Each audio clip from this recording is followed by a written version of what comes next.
L'amour de l'argent est la racine de tous les maux.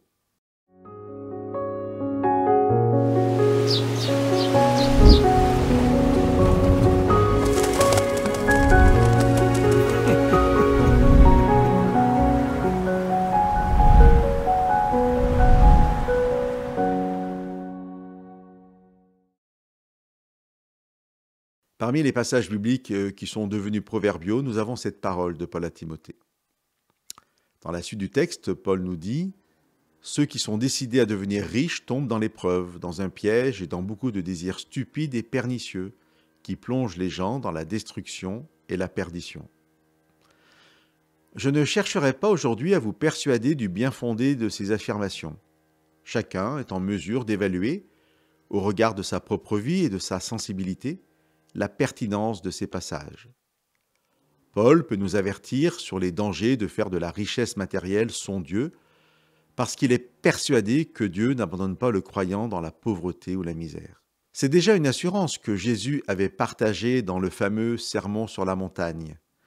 Ne vous inquiétez pas en disant « qu'allons-nous manger » ou bien « qu'allons-nous boire » ou bien « de quoi allons-nous nous vêtir » car votre Père céleste sait que vous en avez besoin. Quel que soit notre niveau de vie, le chemin de la foi est aussi un chemin où Dieu nous assure de ses bénédictions matérielles.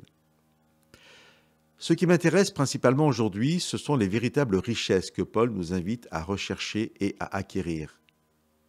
Jésus avait dit en conclusion du passage du Sermon sur la montagne « Cherchez d'abord le règne de Dieu et sa justice, et tout le reste vous sera donné par surcroît. » Et Paul, donc, après avoir mis en garde contre les pièges d'une vie centrée sur la recherche des biens matériels, Paul dit à Timothée « Quant à toi, homme de Dieu, fuis ces choses, poursuis plutôt la justice, la piété, la foi, l'amour, la persévérance, la douceur. Mène le beau combat de la foi, saisis la vie éternelle à laquelle tu as été appelé. » Chers amis, lorsque nous lisons de telles invitations, rappelons-nous cette vérité que nous avons partagée dans l'émission précédente. Dieu est celui qui accomplit en nous ce qu'il nous propose de vivre.